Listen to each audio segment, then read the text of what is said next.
तो hello guys, मैं आपके लिए एक कहानी लाया हूँ। Welcome to my YouTube channel. और कहानी सुनने के बाद आपको उससे क्या सीख मिलेंगी, उस सीख का अपनी ज़िंदगी में आपसे क्या उपयोग होगा उसका, आगे जाके अपने बच्चों को भी ये कहानियाँ सुनाइए। आपको ही पता होगा कि आपके माता पिता ने, आपके दादा दादी ने आपको ढेर सारी कहानियाँ सुनाई होगी। तो कहानी सुनने से पहले आपको एक काम करना होगा। आपको मेरे चैनल को सब्सक्राइब करना होगा, बेल आइकॉन दबाना होगा, लाइक करना होगा, कमेंट बॉक्स में ढेर सारा प्यार देना होगा। तो ये सब चीज़ें करनी होगी। जब आप ये सब चीज़ें करेंगे, हम आपको कहानी सुनाते रहेंगे, आपके लिए डेली न्यू कहानियाँ लाते रहेंगे। तो कहानी को शुरुआत करने से पहले मैं आपको कुछ और सुनाने वाला हूँ, उसके बाद कहानी सुनाने वाला हूँ। तो वो सुनिए, उसके बाद कहानी सुनिए, और कहानी से क्या सीख मिलती है वो तो आप पे डिपेंड करता है। मैं तो वैसी भी सीख बताने वाला हूँ। तो चलो, कहानी सुनाने से पहले मैं जो आपको सुनाने वाला हूँ, मैं आपको अभी सुनाने वाला हूँ। तो सुनिए। बचपन और कहानियों का एक अलग ही नाता है। यह कहानियाँ ही तो है जो ज़िंदगी की छोटी से छोटी सीख बड़ी ही सहज और सरल तरीके से दे जाती है, और इसी सीख पर निर्भर करता है बच्चों का व्यक्तित्व। आज भले ही दिल बहलाने वाले बच्चों की नैतिक कहानियाँ हमारे जहन से धुंधली हो गई हो, लेकिन उनसे मिली सीख यकीनन आज भी आप सभी के दिलों में जिंदा होगी। वही आज के दौर की बात करें तो हमें बच्चों को बहलाने के लिए उनके हाथ में टीवी का रिमोट या मोबाइल थमा देते हैं, और इस बात को भूल जाते हैं कि बच्चों को बहलाने से कहीं ज़्यादा ज़रूरी है उन्हें नैतिकता का पाठ पढ़ाना। अगर याद हो तो हमारे बुजुर्गों ने हमें नैतिकता का पाठ नैतिक कहानी के माध्यम से सिखाया था। अब सवाल यह उठता है कि वो नैतिक कहानियाँ आज भी महत्व रखती है। तो इसका जवाब है हाँ। यही कारण है कि हमें कहानियों के इस भाग में कुछ ऐसी नैतिक कहानियाँ आपके बच्चों के लिए संजो कर लाए हैं। नैतिक कहानियाँ आपके बच्चों के लिए संजो कर लाए हैं। ये इन कहानियों का जादू ही है जो बच्चों को जीवन भर भूलने नहीं देगा कि ज़िंदगी में नैतिक मूल्यों का होना कितना ज़रूरी है। चलो, कहानी स्टार्ट करते हैं। कहानी का नाम है कबूतर और मधुमक्खी की कहानी, बी एंड डो। एक समय की बात है। एक जंगल में नदी किनारे एक पेड़ पर कबूतर रहता था।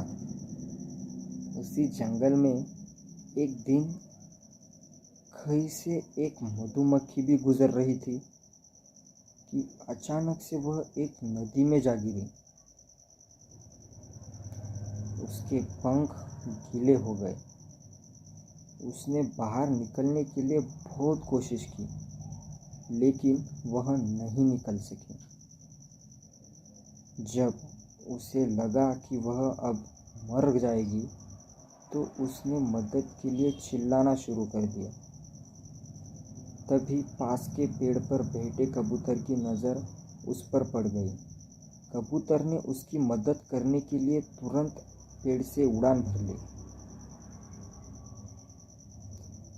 कबूतर ने मधुमक्खी को बचाने के लिए एक तरकीब सोची। क्या सोची? कबूतर ने एक पत्ते को अपनी चोंच में पकड़ा और उसी नदी में गिरा दिया। वह पत्ता मिलते ही मधुमक्खी उस पर बैठ गई। देखिए, कबूतर ने वो पत्ता फेंका और मधुमक्खी उस पर बैठ गई। थोड़ी ही देर में उसके पंख सूख चुके थे। अब वह उड़ने के लिए तैयार थी। उसने कबूतर को जान बचाने के लिए धन्यवाद बोला।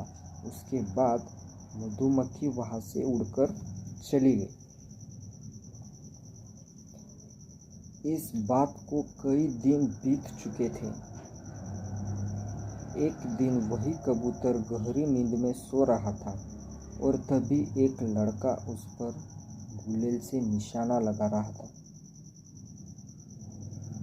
कबूतर गहरी नींद में था, इसलिए वह इस बात से अनजान था, लेकिन उसी समय वहाँ से एक मधुमक्खी गुजर रही थी, जिसकी नज़र उस लड़के पर पड़ गई। यह वही मधुमक्खी थी जिसकी कबूतर ने जान बचाई थी।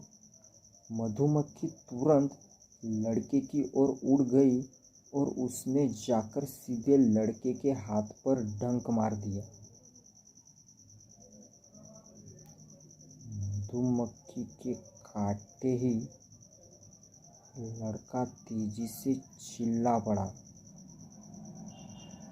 और उसके हाथ से गुलेल दूर जाकर गिरी। लड़के के चिल्लाने की आवाज़ सुनकर कबूतर की नींद खुल गई थी। वह मधुमक्खी के कारण सुरक्षित बच गया था। कबूतर सारा माजरा समझ गया था। उसने मधुमक्खी को जान बचाने के लिए धन्यवाद बोला और दोनों जंगल की ओर उड़ गए। हमें यह कहानी से यह सीख मिलती है कि हमें मुसीबत में फंसे व्यक्ति की मदद ज़रूर करनी चाहिए। इससे हमें भविष्य में इसके अच्छे परिणाम ज़रूर मिलते हैं।